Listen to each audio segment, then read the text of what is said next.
Γεια σας παιδιά, εδώ πάλι ο Σοφιανός. Να είμαι και χάλια, δεν μπορώ μόνο 3 μέρες μπορώ να κάνω κάποια βίντεο. Έχουμε πολλές μέρες να φανταστείτε να παίξουμε πισιδίκον. Να το ξέρετε αυτό.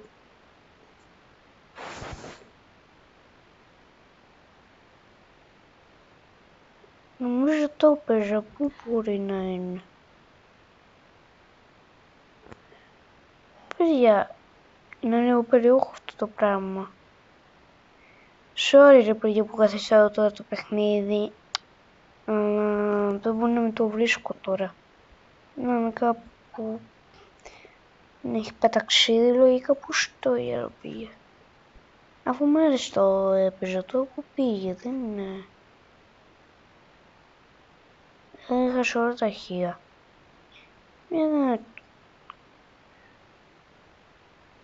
Συγγνώμη. PC.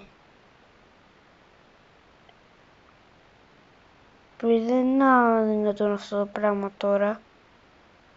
Δεν είναι δυνατόν αυτό το πράγμα. Εντάξει. Να παίξουμε με τα parts γιατί δεν το βρίσκω. Πρέπει να το είχα διαγράψει. Μόνο να μην θυμάμαι. Πάμε.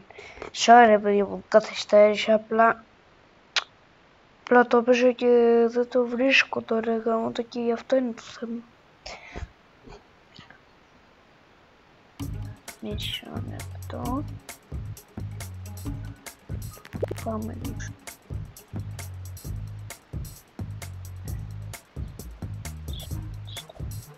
Νομίζω πρέπει να το έχει κάποιος αποθηκευμένο.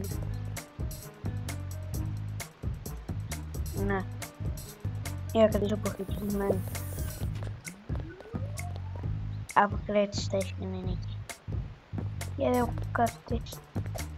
Είναι όλα τα πράγματα. Αυτό να το ξέρω. Α, δεν μου αρέσει κλείξα. Δεν με ενοχλεί.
Λοιπόν παιδιά, πρέπει να κάνω μια διακοπή και θα πάρω τον μπαμπά μου. Γεια!